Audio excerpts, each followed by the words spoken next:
نبی پاک صلی اللہ علیہ وسلم کے مدینے آنے سے پہلے ایک شخص تھا، عبداللہ بن ابی سلول اس کا نام تھا۔ تو مدینے والے لوگ اس کو اپنا پیشوا مانتے تھے، اوس بھی خزرج بھی، اس کی تاج پوشی بھی کی، بڑی اس کی منتا تھی۔ جب حضور آ گئے تو اس کا کاروبار بند ہو گیا۔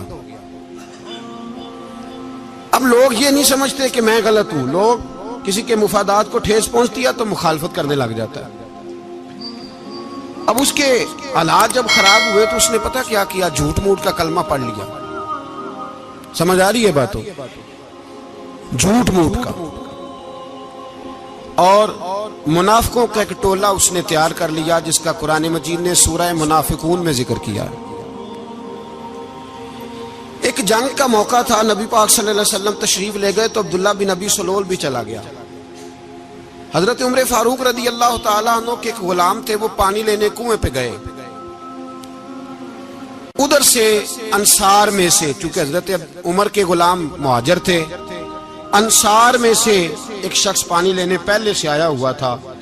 پانی بھرنے میں کوئی اختلاف ہو گیا، جھگڑا ہو گیا، مار کٹائی تک نوبت آ گئی۔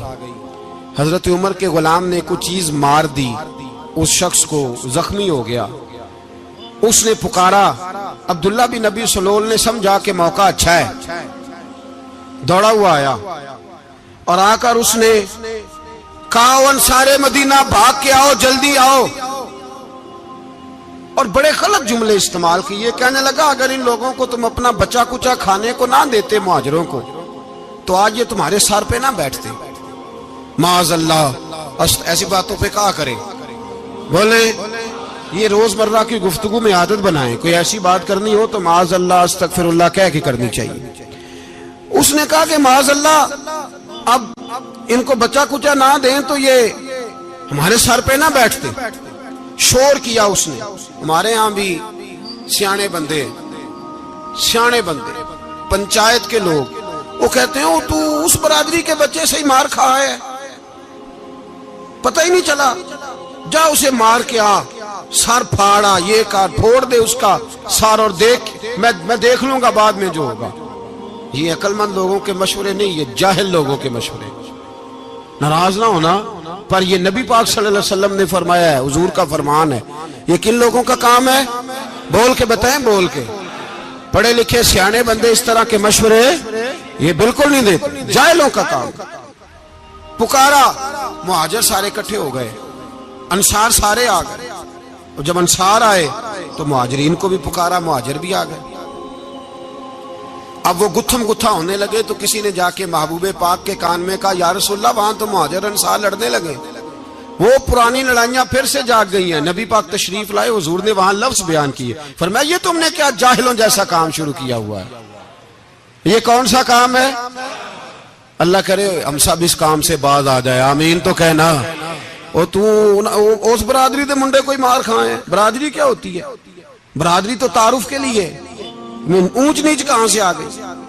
کہا میرے رسول پاک علیہ الصلوۃ والسلام نے، فرمایا تم جاہلوں جیسے کام کر رہے ہو۔ صلح کرائی، بات رفع دفع کرائی، لوگ چلے گئے، معاملہ ٹھنڈا ہو گیا۔ لیکن عبداللہ بن سلول نے کہا کہ میں یہ موقع خالی نہیں جانے دوں گا۔ پھر گیا وہ اور جا کے انصار مدینہ سے کہنے لگا، ایک دفعہ جا لینے دو مدینے، تم نے میری بات نہیں نہ سنی تو جو وہاں بڑے سردار بیٹھے ہیں ان سے بات کروں گا، اور معاذ اللہ ثم معاذ اللہ ہم ان بے عزت لوگوں کو مدینے سے نکال دیں گے، وہاں صرف عزت والے رہیں گے۔ یہ غلط جملے اس نے ادا کیے جس کو قرآن پاک نے سورہ منافقون میں بیان فرمایا ہے۔ اس نے یہ بات کی۔ ایک صحابی تھے حضرت زید رضی اللہ تعالیٰ عنہ، وہ سن رہے تھے، آ کے عرض کی، یا رسول اللہ صلی اللہ علیہ وسلم عبداللہ بن ابی سلول تو اس طرح کہہ رہا ہے کہ مدینے جا کے عزت والے دوسروں کو نکال دیں گے، اور تم اگر اپنا بچہ انہیں نہ دیتے تو معاذ اللہ آج یہ ایسا نہ کرتے۔ حضرت عمر نے بھی سن لیا، حضرت عمر نے بات سن لی، تلوار نکالی اور دوڑے۔ حضور نے بازو پکڑا، فرمایا کدھر جا رہے ہو؟ کہا یا رسول اللہ اگر آج سزا نہ دی تو کل اور بات بھی کرے گا، اور اگر آج ایک قتل ہو گیا تو باقی سیانے بن جائیں گے۔ یا رسول اللہ مجھے چھوڑے، میں ماروں گا۔ حضور نے فرمایا عمر چپ کر، وہ جھوٹ موٹ کا کلمہ پڑھتا ہے، لوگ کہیں گے کہ محمد ابن عبداللہ نے اپنے ساتھی مارنے شروع کر دیے۔ چپ کر، حوصلہ کر، صبر کر، دلیری کر۔ حضرت عمر کہتے ہیں میری حضور کے کہنے پر میں ٹھہر تو گیا، پر وہ میرے اندر جو آگ لگی ہوئی تھی ٹھنڈی نہیں ہو رہی۔ کہتے ہیں میں چپ تو کر گیا۔ نبی پاک علیہ السلام نے پوچھا عبداللہ بن نبی سلول سے تو نے یہ کہا ہے؟ کہنے لگا حاشا وک اللہ، میں نے بات ہی نہیں کی نا۔ اب لوگ کہنے لگے کہ زید تو نوجوان ہے تو یہ بوڑھا آدمی ہے، چلو صحیح کہتا ہوگا۔ حضور بھی خاموش ہو گئے۔ اللہ پاک نے قرآن مجید نازل فرما دیا، فرمایا اللہ نے سن لی ان کی بات جنہوں نے یہ کہا ہے، اور پھر لفظ بڑے حسین ہے، فرمایا یہ کہتے ہم عزت والے ہیں؟ نہیں، وللہ العزت ولرسولہ وللمؤمنین، فرمایا عزت تو اللہ کے پاس ہے، اللہ کے رسول کے پاس ہے، اور عزت تو مومنوں کے پاس ہے، مومنین کے پاس عزت ہے۔ یہ قرآن پاک نے سارا مضمون بیان کر دیا کہ عبداللہ بن نبی سلول غلط کہتا ہے اور حضرت زید صحیح کہتے ہیں۔ حضور نے کچھ نہیں فرمایا، جا رہا ہے قافلہ۔ جب مدینے کی سرحد آ گئی نا، حدود مدینہ منورہ کی شروع ہوئی، تو عبداللہ کا اپنا بیٹا، اس کا نام بھی عبداللہ بن عبداللہ تھا، اپنا بیٹا اس کا بڑا مخلص جانثار غلام تھا میرے رسول پاک صلی اللہ علیہ وسلم کا۔ وہ تلوار لے کے مدینے کی حد پہ کھڑا ہو گیا اور کہنے لگا میرے باپ تو نے اتنی بے ایمانی کے لفظ کہے کہ میں ان کو نکال دوں گا؟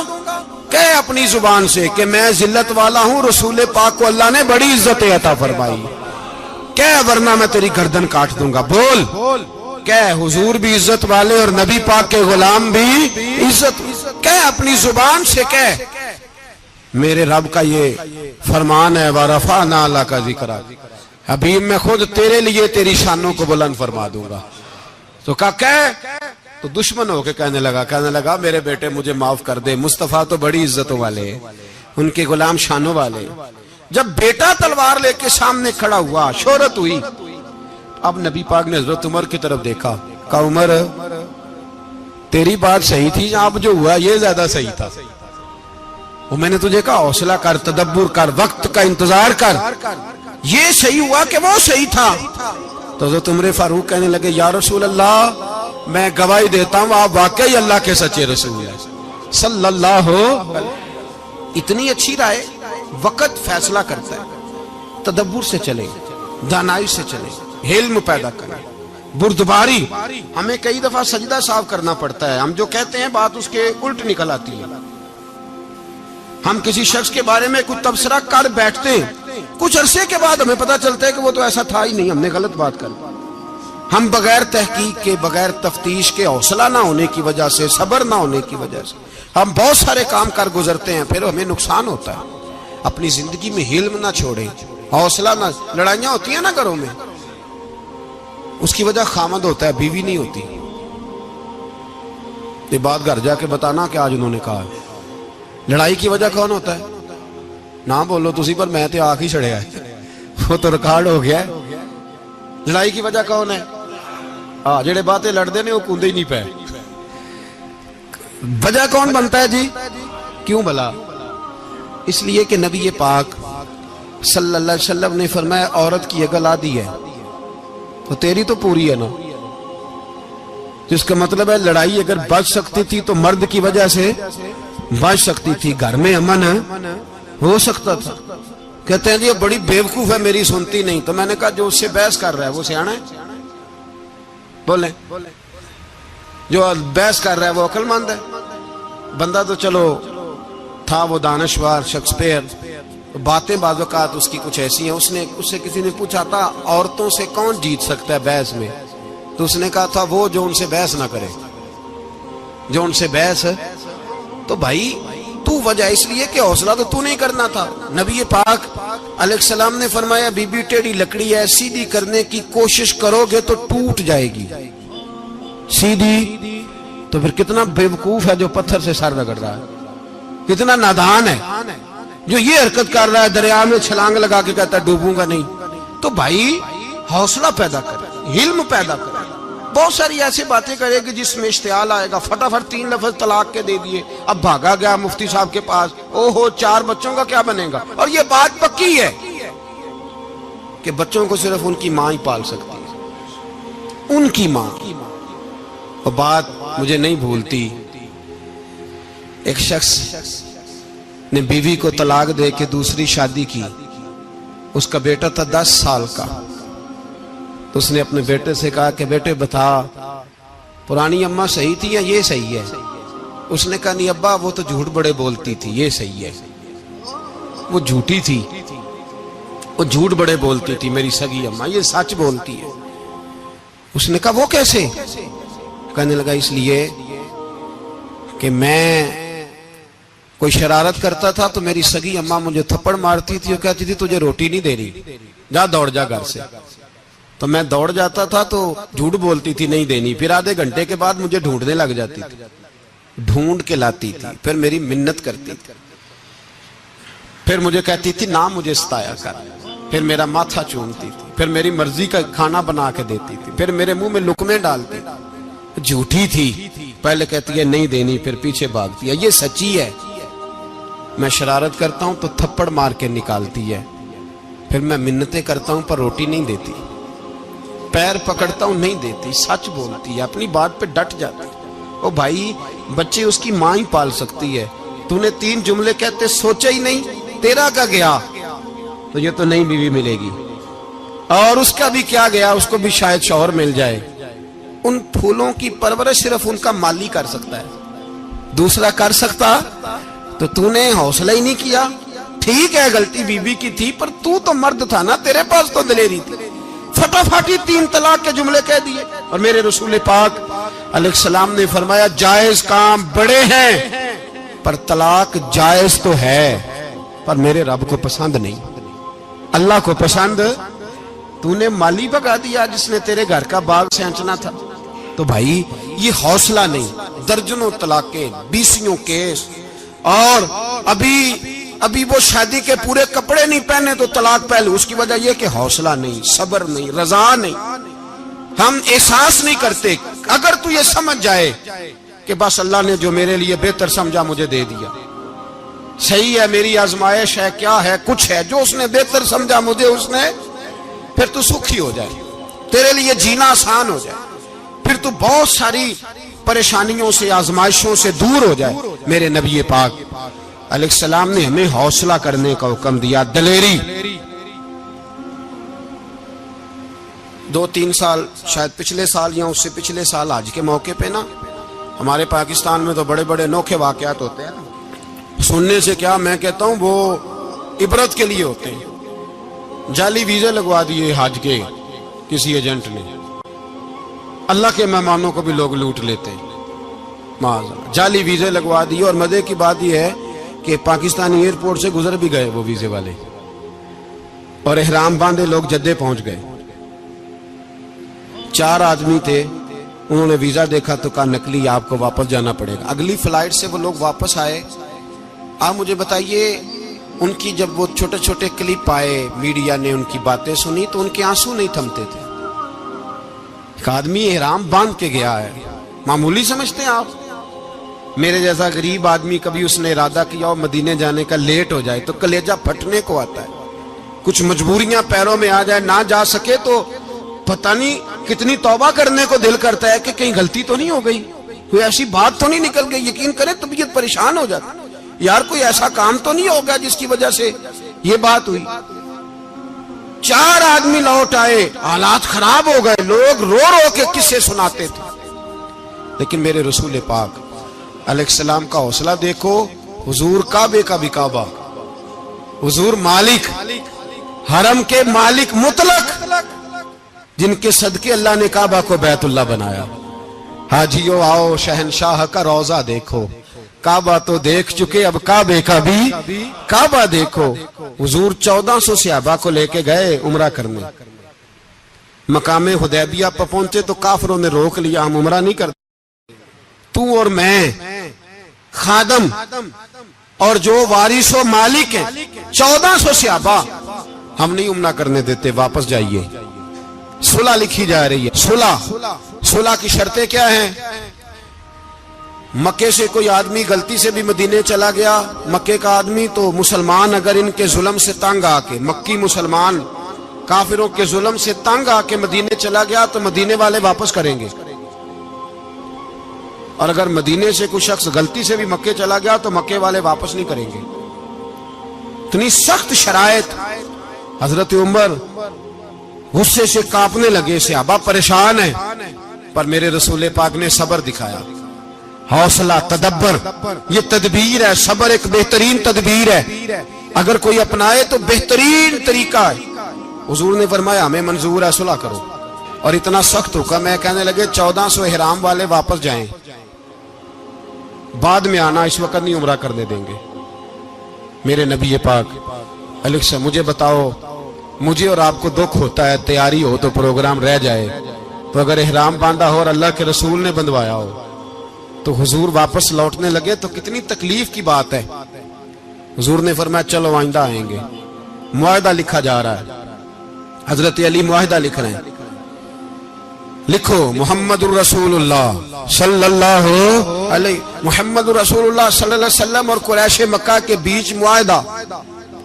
یہ تحریر لکھی جا رہی تھی تو ابو سفیان بول پڑا, کہنے لگا جی ہم محمد الرسول اللہ نہیں لکھنے دیں گے معاذ اللہ, یہی تو ہمارا جھگڑا ہے. اگر آپ کو رسول اللہ مان لیا تو پیچھے رہ کیا گیا, محمد ابن عبداللہ لکھے. حضور نے حضرت علی سے فرمایا رسول اللہ کاٹ کے محمد ابن عبداللہ لکھو. حضرت علی لکھ رہے تھے, محمد رسول اللہ لکھا تھا, فرمایا رسول اللہ کاٹ کے محمد ابن عبداللہ لکھو. تو حضرت علی کہنے لگے حضور مجھے یہ لفظ کاٹنا نہیں آتا, حضور مجھے یہ لفظ کاٹنا. کسی صحابی نے اعتراض نہیں کیا کہ لکھنا آتا تھا, کہا مجھے کاٹنا. حضور نے دوبارہ کہا علی کاٹ دو. کہا یا رسول اللہ مجھے یہ لفظ کاٹنا نہیں آتا. میرے حبیب نے تیسری دفعہ کہا علی کاٹو. تو شیر خدا نے قلم چھوڑا, ہاتھ باندھے اور کھڑے ہو کہنے لگے محبوبہ مجھے تیرے قصیدے لکھنے آتے ہیں, کاٹنے کوئی نہیں آتے. میں مجبور ہوں, مجھ سے نہیں ہوتا. کوشش کرتا ہوں, نہ قلم اٹھتا ہے نہ ہاتھ چلتا ہے. میرے حبیب پاک نے قلم پکڑا اور لفظ رسول اللہ خود کاٹ کے محمد ابن عبداللہ کرایا.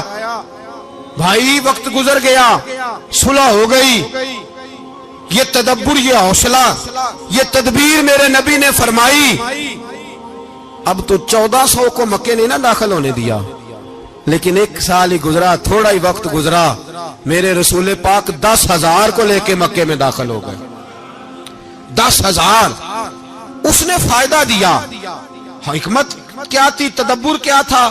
قریش روز لڑائی کرنے آ جاتے تھے, تبلیغ ہی نہیں کرنے دیتے تھے. ان سے صلح ہو گئی تو نبی پاک نے کیسر کو خط لکھا, کیسر روم کو, ہرکل کو. دور دراز تبلیغ پھیل گئی, مسلمان 100,000 سے زیادہ ہو گئے. ان کی طرف سے اب وہ لڑائی بند ہو گئی. میرے حبیب پاک علیہ السلام کے حوصلے نے کمال دکھایا, اس تدبیر نے فائدہ دیا امت مسلمہ کو. 10,000 کا لشکر لے کے حضور کعبے میں داخل ہوئے. کل جو ابو سفیان کہتے تھے نا محمد رسول اللہ لکھنے نہیں دوں گا, آج وہ خود کہہ رہے تھے اشہد ان لا الہ الا اللہ واشہد ان محمد رسول اللہ صلی اللہ علیہ. کل جو کہہ رہے تھے کہ میں یہ لفظ نہیں لکھنے دوں گا, آج ابو سفیان کی حویلی میں لاکھوں لوگ, ہزاروں لوگ بیٹھے تھے اور سارے کہہ رہے تھے محمد الرسول اللہ محمد الرسول اللہ محمد الرسول اللہ صلی اللہ علیہ وسلم. میرے محبوب کی تدبر نے, فقاہت نے, اور پھر کمال ہوا. 1400 کہاں اور 1,44,000 کہاں. 1400 کہاں اور 1,44,000. 1400 کو نہیں جانے دیا عمرہ کرنے. میرے رسول پاک 1,44,000 کو لے کے حج کرنے چلے گئے. حضور نے حج کیا, ہر طرف لبیک لبیک کی صدائیں بلند ہوئی. یہ میرے نبی پاک کا تدبر ہے, حوصلہ ہے. اگر وقتی طور پہ حوصلہ کر جاؤ گے, دلیری کر جاؤ گے, آنے والا وقت آسان ہو جائے.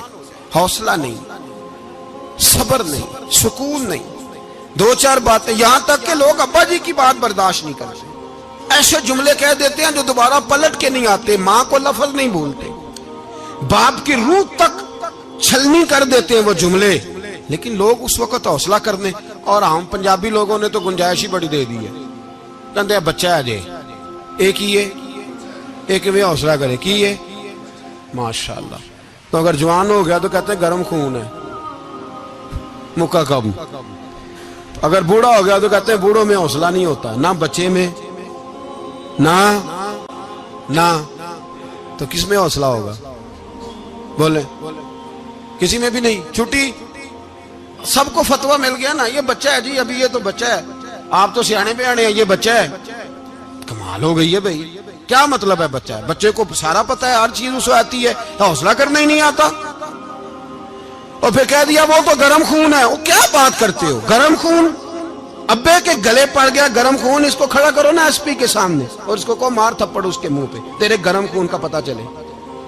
غریب کے یہ گلے پڑ گیا, اس کو کھڑا کرو ایس ایچ او کے سامنے, پھر پتا چلے گا خون کتنا گرم ہے. وہاں بالکل چپ ہے, بالکل خاموش ہے. اور گرم خون اس کا صرف اماں کے لیے, جلال صرف رہ گیا اگر غریب گھر کی بیٹی بیاہ کے لایا تو صرف اس کے لیے. کوئی ایسی بات نہیں. ہم بڑے سیانے, ہمارا غصہ بڑا سمجھدار ہے, ہمارا وہ گرم خون بڑا سیانا ہے. وہ جہاں دیکھتا ہے کہ معاملہ ہلکا ہے تو وہاں وہ گرم خون جلال میں, اور جہاں دیکھتا ہے کہ سامنے والا تگڑا ہے تو وہاں وہ گرم خون فوراً ٹھنڈا ہو جاتا ہے. حوصلہ پیدا کرے. زندگی حوصلے مند لوگ جیتے, جو حوصلے مند نہیں ہوتے وہ تو زندگی کا ایک سال لطف سے نہیں جی پاتے. حوصلہ کریں, مسکرائیں. میرے نبی پاک صلی اللہ تعالی علیہ وسلم نے نا عثمان بن طلحہ, کعبے کی چابی ان کے پاس ہوتی تھی, تو حضور نے ایک دن فرمایا عثمان, اچھا یہ نہیں تھا کہ عثمان خاص لوگوں کو چابی کعبہ کھول کے دکھاتے تھے, بلکہ ان کو قریش کی جانب سے یہ حکم تھا کہ جو بھی تجھے کہے تو نے کعبے کا دروازہ کھول دینا. نبی پاک علیہ الصلوۃ والسلام نے نا ہجرت سے 2-4 دن پہلے کہا کہ عثمان ذرا چابی دو, میں نے کعبہ اندر سے دیکھنا ہے. بڑے ٹھنڈے دل سے ذرا سننا, ادھر دیکھو میری طرف, ادھر دیکھیے گا ذرا میرے بھائی. میں نے ایک بندے سے کہا یار پانی کی بوتل دینا دکاندار سے, ایک ہے اس نے کہہ دیا نہیں میرے پاس. اس بات کا کوئی غصہ بولیے, اور اگر وہ کہے سارے زمانے کو ملے گی آپ کو نہیں دینی, پھر بولے میرا خیال ہے چپ کر کے ہنس کے آ جائیں گے, سوال ہی نہیں پیدا ہوتا. ہم کہیں گے مجھے نہیں نہ دینی, تو نے تو دکان اٹھا یہاں سے, بند کر اسے. کیا مطلب ہے سب کو دینی ہے تجھے نہیں دینی, کیا معنی ہے اس کا؟ لے کے جاؤں گا, جھگڑا ہوگا, بحث کریں گے. عثمان بن طلحہ سے حضور نے فرمایا دروازہ کھولو, کعبہ دیکھنا ہے. عثمان کہنے لگا میں ساری دنیا کو دکھاؤں گا, آپ کو نہیں دکھاؤں گا.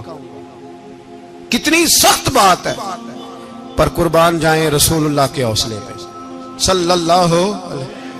عثمان کہتے ہیں میں نے یہ بات کی تو نبی پاک مسکرانے لگے, اور میں اچھا نہیں دینی, تو حضور نے نا مسکرا کے اور میری کمر پہ تھپکی دی, فرمایا اچھا یاد رکھنا یہ چابی میں تجھ سے لے لوں گا, اور جس کو میرا دل کرے گا میں اس کو دوں گا. عثمان کہتے ہیں روز رات کو نبی پاک کے یہ جملے میرے کانوں میں گونجا کرتے تھے, گونجتے تھے کہ حضور نے فرمایا. کہتے ہیں جس دن پتا چلا نا نبی پاک 10,000 کا لشکر لے کے آ رہے ہیں, تو ابو سفیان میٹنگیں کر رہے تھے, مکے کے سارے سردار تیاری کر رہے تھے, اور میرے کانوں میں ایک ہی لفظ تھا کہ حضور نے فرمایا میں چابی لے لوں گا, پھر جس کو میں چاہوں گا اسے دوں گا. عثمان کہتے ہیں حد ہو گئی, وقت گزر گیا, حضور آ گئے, طواف فرمایا, اور طواف کے بعد میرے نبی پاک علیہ السلام نے فرمایا بلاؤ نا ذرا عثمان کو. عثمان کہتے ہیں میں چابی لے کے آیا تو دوسرا جملہ کوئی نہیں. ساڑھے نا کوئی بندہ مشورہ دے وے نہ منیے, تے جے کام مونجو ہو جائے نا, جن جو نے مشورہ دیتا سی تے وہ نال ہی غوث پاک بن جاندا ہے. تینوں آکھیا سی نا, فوراً ہی داتا علی اجویری ہو جاندا ہے. وہ کہندے تینوں پتہ نہیں میں کڈا ولی اللہ, تینوں میں آکھیا سی نا انج نہ کر, اور بندہ پریشان ہوتا ہے, کام الٹ ہو گیا, اور لاگوں آکھی جاندا ویکھو جی میں تے تانوں پہلوں ہی آکھیا سی. جی عجیب بات ہے, شیخ چلی کی طرح پیچھے پڑ جائے گا, میں نے تو پہلے ہی کہا تھا.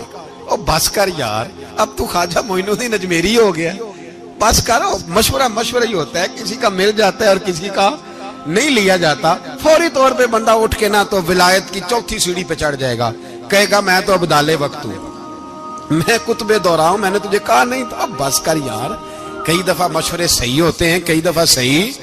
بولیے نبی پاک صلی اللہ علیہ وسلم کی احد کے دن خواہش یہ تھی کہ اندر رہ کے لڑنا ہے. جوان صحابہ نے کہا باہر جا کے لڑائی کرنی ہے, حضور نے باہر جا کے جنگ کی. بظاہر مسلمانوں کو شکست ہوئی. حضور نے ایک دفعہ نہیں کہا کہ میں نے تمہیں کہا نہیں تھا اندر رہنا ہے, بس ہو گیا جو ہو گیا. اب اس میں فٹافٹ اگلے کو حوصلہ دو، کوئی عرض نہیں یار.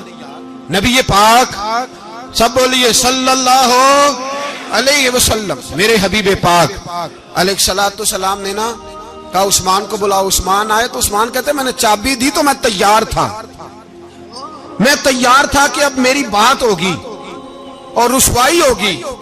لیکن کہتے ہیں قربان جائیں مصطفیٰ نے تو یہ جملہ بھی نہیں کہا کہ میں نے تجھے کہا نہیں تھا، یہ بھی نہیں کہا. حضور نے چابی لی، کعبے کے بت صاف کیے، نماز پڑھی، واپس آئے. فرمایا عثمان میرا وعدہ تھا تیرے ساتھ کہ جس کو میں چاہوں گا چابی دوں گا، یہ لو چابی میں تجھے ہی دینا چاہتا ہوں، لے لو رکھ لو. عثمان کہتے ہیں وہ چابی نہیں میرے طرف آ رہی تھی، میری طرف ایمان آ رہا تھا.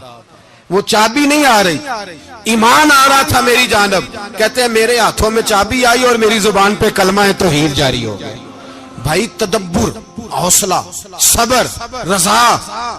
ہمیں تو ٹائم بھی نہیں گزارنا تھا. گھر کا ماحول، گھر کے اندر رہ کے لوگ دکھی ہیں، اس لیے کہ ہماری طبیعتوں میں حوصلہ نہیں. ایک منٹ کے لیے نہیں، ایک سیکنڈ کے لیے بھی ہم یہ برداشت نہیں کرتے کہ چلو تھوڑا انتظار کریں، وقت کو دیکھیں، موقع کو دیکھیں. میرے نبی پاک علیہ الصلوۃ والسلام پہ اتنی مصیبتیں آئیں کہ پہاڑ پہ آتی تو وہ ریزہ ریزہ ہو جاتے، لیکن کسی مقام پر بھی حضور علیہ الصلوۃ والسلام شکوہ کرتے نظر نہیں آتے. ہم غریبی کا رونا روتے ہیں، ہر چوتھا آدمی کہتا ہے بڑا غریب ہوں، لیکن میرے نبی پاک علیہ الصلوۃ والسلام نے چوتھے دن کھجور کھائی، سرکہ کھایا ہے اور موٹے بان کی چارپائی پہ آرام کیا. حضرت عمر نے کہا حضور کتنی تکلیف ہے؟ فرمایا عمر کوئی تکلیف نہیں، تھوڑا سا تو وقت ہے، جنت میں جائیں گے، ساری نعمتیں اللہ نے ہمارے لیے تیار کی ہوئی ہے. راضی بالرضا، راضی بالرضا، کوئی کسی قسم کا مسئلہ نہیں. ہمیں آزمائشیں آتی ہیں، تکلیفیں آتی ہیں، بیماریاں آتی ہیں، لوگ چھوٹی چھوٹی بات پر پریشان ہو جاتے ہیں، ذرا ذرا سی بات پر شکوہ کرتے ہیں. میرے رسول پاک علیہ السلام نے فرمایا جب میرا رب کسی کو بیمار کرتا ہے تو 2 فرشتوں کو بھیجتا ہے، جاؤ میرے بندے کی تیمارداری کر کے آؤ. اللہ اکبر، خود رب بھیجتا ہے، جاؤ میرے بندے کی. تو مجھے بتائیے جب اللہ بھیجے تو پھر تندرست خوش نصیب ہوا کہ بیمار؟ جی تندرست پھر خوش نصیب کون ہوا؟ میرے نبی پاک صلی اللہ علیہ وسلم نے فرمایا رب 2 فرشتے بھیجتا ہے، فرماتا ہے پتہ کر کے آؤ میرے بندے کا اس کا کیا حال ہے. حالانکہ اللہ سارا ہی جانتا ہے. فرشتے آتے ہیں، واپس جاتے ہیں، رب کریم پوچھتے ہیں بتاؤ میرا بندہ کیا کہتا تھا؟ اللہ تجھے سارا ہی پتا ہے، پر ہم سے پوچھتے تو بتا دیتے ہیں. وہ یہ کہتا تھا کہ میں اپنی رب کی رضا پہ بڑا ہی راضی ہوں. وہ تیری حمد کر رہا تھا، تیری تعریف کر رہا تھا، تیرا شکر کر رہا تھا، تیرے لیے کلمات حمد بیان کر رہا تھا. تو میرے نبی پاک علیہ السلام فرماتے ہیں، اللہ فرشتوں سے فرماتا ہے سنو پھر اگر میں اپنے بندے کو اس بیماری میں شفا دوں گا تو اس تندرستی سے زیادہ اچھی تندرستی دوں گا جو پہلے اسے عطا کی ہوئی تھی، پہلے سے اچھی صحت دوں گا. اور اگر اسے اس بیماری میں موت دوں گا تو پھر مرتے ہی اس کے لیے میں جنت کا فیصلہ فرما دوں گا. بھائی جب تو راضی بالرضا رہتا ہے، راضی بالرضا، بڑی سادی سی بات ہے بھائی. آپ گھر گئے روٹی مانگی تو اگر کسی نے کہا نا کہ اتنی تھکاوٹ ہے ٹائم پہ آیا کریں اس وقت، تو روٹی تو وہ بھی مل گئی پر اس میں لذت، وہ سکون نہیں، وہ سکون نہیں. میری اماں جی سالن پکا کے رکھ لیتی تھی تو روٹی جب بھی کوئی مانگتا تھا تو تازی بنا کے دیتی تھی، ان کی طبیعت تھی. تو میں اکثر ان سے کہتا کہ اماں جی پکا کے رکھ دیا کرو. کہتے تمہیں خوشی نہیں ہوتی جب تمہاری اماں تازی پکا کے دیتی ہے؟ خوشی ہوتی ہے، طبیعت میں خوشی ہوتی ہے. ان کا مزاج تھا، ذوق تھا، تو ہم سمجھتے تھے یار یہ بڑی سعادت کی بات. تو آپ گھر گئے رات کو تو گھر والوں سے کہا روٹی، تو فوراً اٹھے فوراً، اور انہوں نے کھانا تازہ بنایا اور ساتھ یہ بھی کہا باہر سے نہ کھایا کرے بندہ بیمار ہو جاتا ہے. کتنی ٹھنڈک پہنچتی ہے آدمی کے دل کو، سکون ملتا. تو بھائی بیماری تو آپ نے کاٹ لی لیکن ساتھ کہو ہو بڑا بیمار ہوں، میں نے تو اتنے گناہ بھی نہیں کیے، ظلم بھی نہیں کیا، کسی کو کچھ بھی. اب بیماری تب بھی کٹ گئی پر بڑی آزمائش، مریض ڈاکٹر کے گلے پڑ رہا ہے، اس کے لواحقین جھگڑے کر رہے ہیں، بیماری وہ بھی کٹ گئی. اور ایک بیمار وہ ہے جو چارپائی پہ لیٹا ہے اور کہتا ہے جس طرح میرا اللہ راضی اسی طرح میں بھی راضی. تو بیماری اس کی بھی کٹ گئی. حضرت یونس علی نبینا علیہ الصلوۃ والسلام نے ایک دن حضرت جبریل امین ملنے آئے تو جناب یونس علیہ السلام کہنے لگے اے جبریل اللہ کے نیک بندوں میں جو اللہ کو اس وقت سب سے زیادہ پسند ہے نبیوں کے بعد، توجہ کرنا بات پر، جو سب سے زیادہ اللہ کو پسند ہے نبیوں کے بعد ولیوں میں، اور سب سے زیادہ اللہ جس کو اللہ کی بارگاہ میں عبادت گزار لکھا جاتا ہے، میری اس بندے سے ملاقات کرا۔ تو حضرت جبریل نے جناب یونس علیہ السلام کو ساتھ لیا تو ایک شخص کے پاس پہنچے جو آنکھوں سے اندھا تھا، دونوں ہاتھ اس کے سلامت نہیں تھے اور پورے جسم میں پیپ جاری تھی، ریشہ تھا۔ جب جا کے السلام علیکم کہا نا حضرت یونس نے، اس نے وعلیکم السلام کے بعد پہلا لفظ پتہ کیا کہا؟ اس نے کہا یا اللہ تیرا شکر ہے، یا اللہ تیرا، آپ بھی ادا کریں اللہ کا شکر، یا اللہ تیرا، اللہ تیرا شکر ہے۔ تو حضرت یونس علیہ السلام کہنے لگے تو شروع سے اس طرح کا ہے، نابینا بھی اور ہاتھوں سے معذور بھی اور سارا جسم شروع سے؟ تو بڑے ہی خوبصورت لفظ اس بیمار نے کہے، کہنے لگے نہیں حضور میں بالکل ٹھیک ٹھاک تھا، جب تک میرے رب نے چاہا کہ یہ دنیا کو دیکھے تو تب تک اس نے مجھے آنکھیں دیں، اور جب اس نے چاہا کہ اب اس کا دیکھنا بہتر نہیں تو اس نے واپس لے لی۔ تو یا اللہ تیرا شکر ہے، اللہ تیرا شکر ہے۔ پھر کہا جب تک اس نے چاہا کہ میرے ہاتھ رہے تب تک رہے، جب اس نے چاہا کہ میرے لیے بہتر نہیں تو اس نے لے لیے، تو یا اللہ تیرا شکر ہے۔ جب تک اس نے چاہا کہ میرا جسم صحیح و سلامت رہے تو رہا، اور جب اس نے چاہا کہ میرے لیے بہتر نہیں تو مجھے بیمار کر دیا، تو یا اللہ تیرا شکر ہے۔ تو حضرت یونس علیہ السلام کہنے لگے جبریل واقعہ یہ اللہ کا سب سے زیادہ شکر گزار بندہ ہے، سب سے زیادہ عبادت گزار بندہ ہے، سب سے زیادہ۔ میرے نبی پاک علیہ السلام نے فرمایا میرا مومن ہر حال میں ہی نفع میں ہے، نعمت ملے تو شکر کر کے نفع، مصیبت آئے تو صبر کر کے نفع، اپنی زندگی میں تحمل، بردباری، علم پیدا کرے، حوصلہ پیدا کرے۔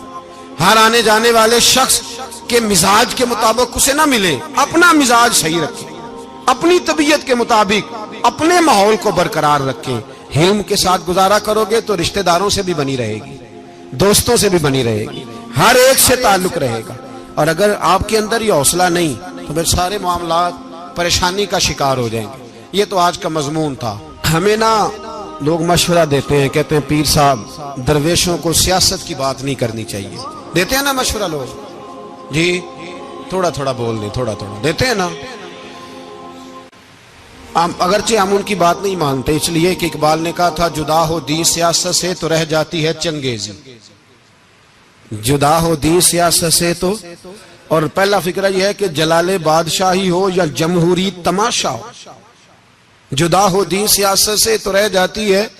اس نے کہا جب سیاست اور دین علیحدہ علیحدہ ہوتے ہیں تو چنگیز خان اور ہلاکو خان پیدا ہوتے ہیں۔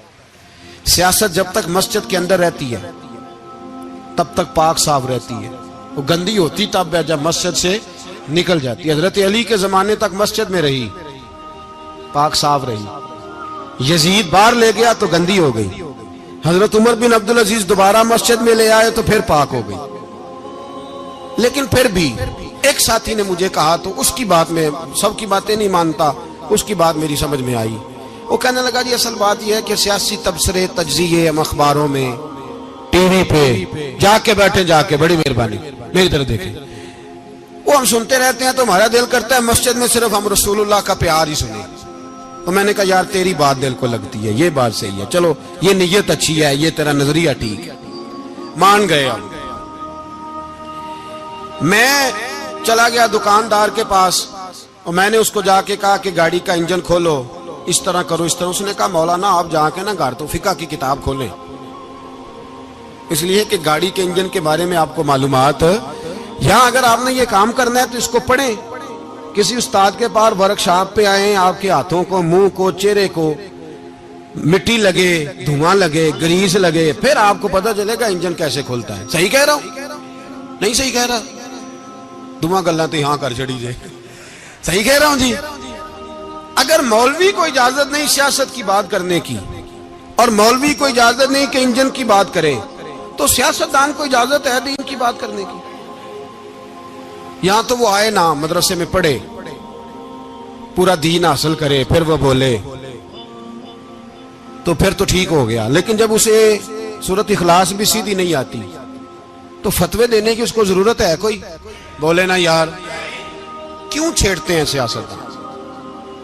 ہم نہ پچھلے جمعے جلوس نکالنا چاہ رہے تھے ختم نبوت کی ترمیم کے حوالے سے، حکومت وقت نے کہا کہ ہم واپس لیتے ہیں، تو میرے بہت سارے دوستوں نے کہا جی نکالنا چاہیے، انہوں نے کیا کیوں؟ میں نے کہا یار لوگوں کو بھی پریشان نہیں کرنا چاہتے، ہماری اپنی سڑکیں ہیں، کسی کو بس ٹھیک ہے، انہوں نے واپس لے لی تو بات ختم ہو گئی، ہم مان گئے، تسلیم کر لیا۔ اتنا ہمارا مطالبہ ہے کہ اس آدمی کو ضرور سزا دو جس نے یہ ترمیم کی ہے، لیکن ہم نہیں کرتے، کوئی نہیں نکلے، نہیں نہ نکلے بولے ہیں۔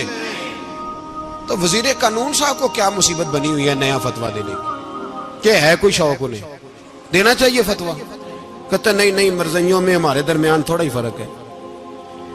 مجھے یوں لگتا ہے کہ یہ جان بوجھ کر کوئی نہ کوئی ایسی شرارت کرتے ہیں جس سے لوگ اشتعال میں رہیں، جان بوجھ۔ حلم، حوصلہ، صبر ذات کے بارے میں تو ہے، لیکن اگر کوئی رسول پاک کی بے ادبی کرے تو پھر حوصلے کی بات ہے ہی نہیں، پھر تو جہاد کی بات ہے۔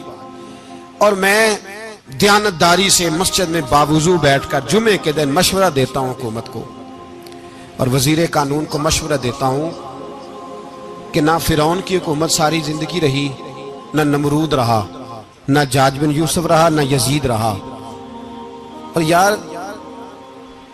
درباری بن کے حکمرانوں کی چاپلوسی کرتے کرتے تم یہاں تک آ گئے ہو کہ اب نبی پاک کی عزت کو ہاتھ ڈالنا شروع کر دیا ہے۔ اور آپ یقین کریں سیاسی جماعتوں کا اتنا برا حال ہے کہ ان کے لیڈر کے بارے میں کوئی بات کرے تو پاگل ہو جاتے ہیں یہ احتجاج کر کر کے، اور اس نے ڈائریکٹ کہہ دیا کہ ختم نبوت کا مسئلہ ہی کوئی نہیں، جو دین کی بنیاد ہے، کسی کو پرواہ نہیں۔ مجھے تو ان لوگوں کی فکر ہو رہی ہے جن لوگوں نے انہیں ووٹ دیے ہیں، وہ اللہ کو کیا جواب دیں گے؟ اور یہ اللہ ماشاءاللہ ساری سیاسی جماعتیں اس طرح کی۔ اور میرا وزیر قانون صاحب کو بھی مشورہ ہے کہ زندگی بڑی تھوڑی ہے، بڑی تھوڑی، اللہ سب کو معاف کرتا ہے، اپنے رسول کے غداروں کو معاف نہیں کرتا۔ اور یہاں تمہاری گاڑیوں پہ جھنڈے لگے ہوئے ہیں، وہاں بھی تمہارے جھنڈے لگیں گے، پر اس لیے لگیں گے کہ یہ غدار ہیں ناموس رسالت کے، یہ جھنڈے لگیں گے۔ شرم کرو اور ڈر جاؤ، بس کر دو، تمہارے منہ میں اب دانت پورے نہیں رہے۔ کوئی شوگر کا مریض ہے تو کوئی بلڈ پریشر کا، تو کوئی ہارٹ کا، تو کوئی کینسر کا۔ شرم کرو اور اپنی قبر کی بھی تھوڑی سی فکر کرو۔ بتاؤ پاکستان کے کتنے صدر گزرے، وزیر اعظم گزرے، تو ان کی قبریں کہاں ہیں؟ کوئی جاتا ہے ان کی قبروں پہ؟ کسی کو خبر ہے؟ کیوں اپنے لیے جہنم کٹھی کرتے؟ سارا کچھ دنیا داری رہ گئی ہے، سارا کچھ صرف یہی رہ گیا۔ حضرت ابو بکر سردار تھے، حضرت عمر سردار تھے قبیلے، حضرت عثمان سردار تھے، انہوں نے سرداریوں کو ٹھوکر مار کے رسول اللہ کے قدموں میں بیٹھنا پسند کی، سرداریاں چھوڑ کے غلام بن گئے۔ تم سرداریاں بچانے کے لیے رسول اللہ کی غداری کرتے ہو، شرم نہیں آتی؟ اور قوم شکوہ ہے مجھے ان لوگوں سے جو مولوی تو کہہ دیتے ہیں تو سیاست نہ کر، اور کسی سیاستدان کو منع نہیں کرتے کہ جب تجھے سورت فاتحہ بھی نہیں آتی تو تجھے کس نے اجازت دیا اتنی بڑی بات؟ اور میں نے پچھلے جمعے بھی کہا تھا، پھر کہتا ہوں اور آن دی ریکارڈ کہتا ہوں، مرزائی کل بھی کافر تھے، آج بھی کافر، اور قیامت تک، اور جو ان کے کفر میں شک کرے وہ بھی، اور پکا بے ایمان ہے، کافر ہے، وہ وزیر قانون ہو یا صوبائی ہو یا وفاقی ہو۔ من شک فی کفر ہی فقط کفر، جو مرزائی کے کفر میں شک کرے وہ بھی کافر ہے۔ ہمارے رسول آخری رسول ہے، ہم کسی کو یہ اجازت نہیں دیں گے کہ وہ ختم نبوت میں رکھڑا ڈالنے کی کوشش کرے، ہم کسی کو یہ اجازت ہے۔ اور تم نے قوم کو لوٹا، لوٹتے رہو، اب ایمان پہ ڈاکے تو نہ ڈالو۔ تمہیں دولت لوٹ کے پیٹ نہیں بھرا، اب ایمان لوٹنا شروع کر لیا ہے۔ تمہارا فیکٹریاں لوٹ کر، قومی خزانہ لوٹ کر پیٹ نہیں بھرا، بھائی مانو اب دین بیچ کر اپنی حکومتیں پکی کرو گے۔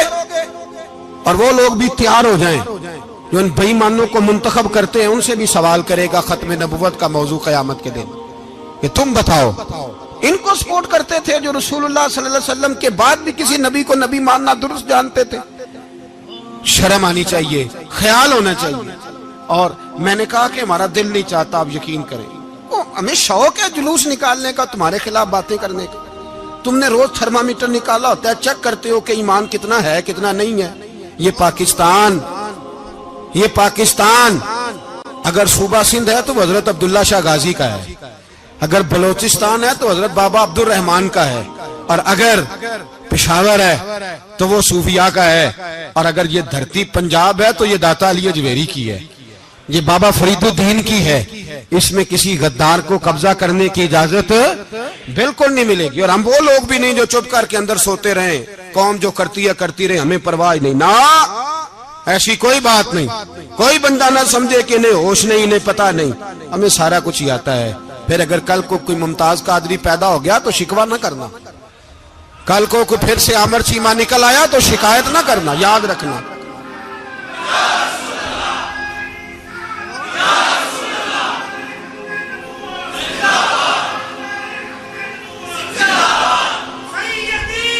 تو میرے بھائی کھل کے بولے یا نبی رسول کے صلی اللہ علیہ وسلم۔ تو یہ مشورہ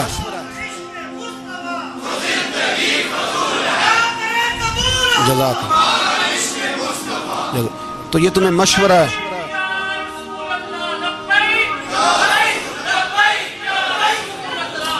میری بات سنی، یاد رکھے، یہ لوگ بعد میں پچھتاتے ہیں، پھر مناظرے کراتے پھرتے ہیں، اس نے صحیح کیا کہ غلط کیا، پھر انہیں ہوش آتی ہے بعد میں، پھر ان کے حواری نکل کے میدانوں میں دلیلیں دیتے ہیں۔ اس لیے ہمارا مشورہ ہے انہیں کہ یہ اپنی حد میں رہیں، اور جو کام تمہارے ذمہ، میں نے کہا نا تم نے بڑا لوٹا، یہ قوم روز تمہیں موقع دیتی ہے لوٹنے کا، یہ موقع دیتی ہے، تو تم نے دولت لوٹ کے پیٹ نہیں بھرے، اب ایمان لوٹنے کے چکر میں آ گئے ہو۔ یاد رکھو، مسلمان گناہگار ہیں، غدار نہیں ہیں۔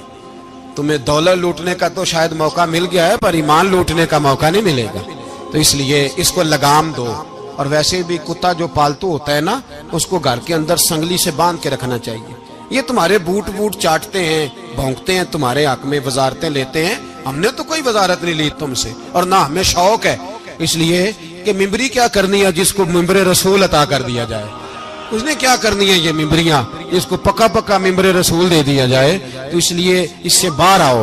میں نے کہا بڑے بڑے نمرود، فرعون، قارون دفن ہے، تمہارا بھی نام تک نہیں ہوگا، بالکل نام نہیں ہوگا۔ اس لیے ہمارا مشورہ، اور آپ لوگ بھی آئے نا یہ اگلے سال، تو ان کو کھڑا کر کے پوچھ لینا، اسلامی جمہوریہ پاکستان کا تم نے MPM میں نے بننا ہے، پہلا کلمہ ہی صحیح سنا دو، چلو خدا کا واسطہ یہی بتا دو کہ تمہیں نماز بھی ڈھب سے آتی ہے کہ نہیں، اور آپ کی موج ہے، آپ بٹھا لیتے ہیں سر پہ، کیا کریں، سمجھانے والے مفت گناہگار ہو گئے اور بہکانے والے سب تمہارے یار ہو گئے۔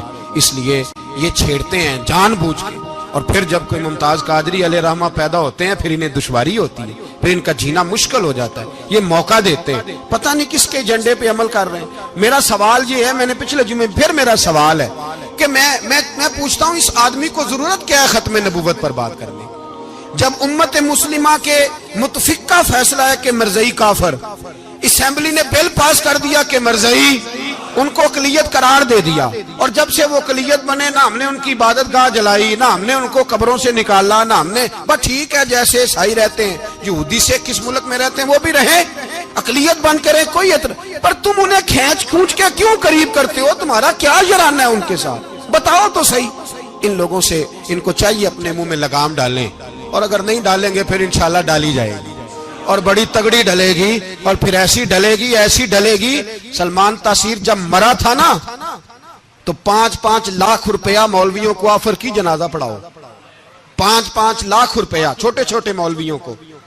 اور داتا صاحب کی مسجد کے خطیب بھی صوبائی جو تھے، وہ خطیب تھے، ملازم تھے، انہوں نے کہا کہ ایمان نہیں بیچنا، نکالنا نوکری سے تو نکال دو۔ اور بادشاہی مسجد کا مولوی جس کا پتہ نہیں چلتا، کبھی کدھر چلا جاتا ہے کبھی کدھر، یہاں تو وہ بھی کھڑا ہو گیا، اس نے کہا نا ایمان نہیں بیچنا۔ گورنر ہاؤس کی مسجد کا امام کہنے لگا کہ بخشا جانا نہ جانا یہ تو رحمت الہی کا معاملہ ہے، پر اتنا گندا جنازہ نہیں پڑھنا، اتنا گندا جنازہ نہیں ہم پڑھیں گے، مرنے کے بعد تمہارے جنازے نہیں پڑھے جاتے، تمہاری قبریں خراب ہوتی ہیں، کدھر ہیں تمہاری دولتیں؟ اور وہ مولوی آج تک پتہ ہی نہیں کدھر گیا جس نے اس غلیظ کا گندا جنازہ پڑھایا. تو بھائی اپنی قبر اشر کو جب جہاں تمہارے جنازے نہیں پڑھے جا رہے تو وہاں تمہارا کیا حال ہوگا. اس لیے ان لوگوں کو چاہیے کہ اپنی زندگی اس طرح گزاریں کہ کچھ نہ کچھ منہ لے کے سرور کائنات کے پاس چلے جائیں, ورنہ ایسا نہ ہو کہ یہاں بھی پھٹکار اور وہاں بھی پھٹکار. اس لیے ہمارا مطالبہ ہے حکومت سے کہ شرم کرو اور ایسے بھائیمانوں کو, کالے ناگ جو تم نے بھرتی کیے ہوئے, ان کو نکالو, اور اگر تعریفیں کروانی ہو, تلوے چٹوانے ہو تو اندر کمروں میں ان سے چٹوا لیا کرو. ان سے کہو کہ یہاں ہماری نوکری کرو, باہر نکل کے رسول اللہ صلی اللہ علیہ وسلم کے دین کے بارے میں گفتگو نہ کرو. اس لیے کہ اللہ تبارک و تعالیٰ نے اس دین کے اندر بڑا حسن اور بڑا جذبہ رکھا ہوا ہے, بڑا وقار ہے. ہمارا مطالبہ ہے حکومت سے کہ ختم نبوت کے مسئلے پر کوئی سیاستدان گفتگو نہ کرے. آپ تائید کرتے ہیں اس بات کی؟ اس پر کوئی سیاستدان کوئی گفتگو. ہمارے پاس بڑے تماشے ہیں سیاست کرنے کو, باقی تماشوں پہ سیاست کرو. یہ رسول اللہ کی ناموس کا معاملہ ہے, یہ چھیڑنے کی تمہیں اجازت ہو. مجھے سمجھ نہیں آتی یار, جب بات ختم ہو گئی, اسمبلی نے بل واپس لے لیا, تو صوبائی وزیر قانون کو آخر تکلیف کیا ہے؟ آپ کے پاس جواب ہے کوئی اس بات کا؟ بات ختم ہو گئی, ہم نے جلوس نہیں نکالا, چھوڑ دیا, خاموش ہو گئے. علماء نے میٹنگیں بلائی تھی, کینسل کر دی, ٹھیک ہے جی بات. اب دوبارہ سے کیوں چھیڑتے ہو؟ پھر کہتے ہیں احتجاج ہوتا ہے, شور ہوتا ہے. تم خود ایسی حرکتیں کرتے ہو جس سے افراتفری پیدا ہوتی ہے. یہ ملک رسول اللہ کے نام پہ بنا ہے, اور قیامت تک یہاں وہی ہوگا جو میرے رسول پاک صلی اللہ علیہ وسلم کی رضا ہوگی, اور نبی پاک کے قانون کے خلاف کوئی قانون یہاں چل سکتا؟ اللہ ہمیں سمجھنے کی توفیق عطا فرمائے. مصطفیٰ ہو جائے